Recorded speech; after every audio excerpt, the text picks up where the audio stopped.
Astigmat nedir?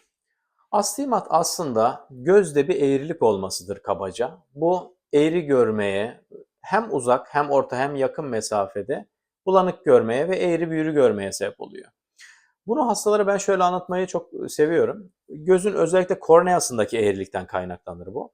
Şimdi bir yuvarlak bir basket topu veya futbol topunu ortadan kesip koymuşsun gibi olsa korneanız sıfır astigmatınız olacaktır. Fakat çoğu insanda bu tam böyle mükemmel olmuyor. Sanki bir Amerikan futbol topunu kesmişsin ve koymuşsun gibi oluyor.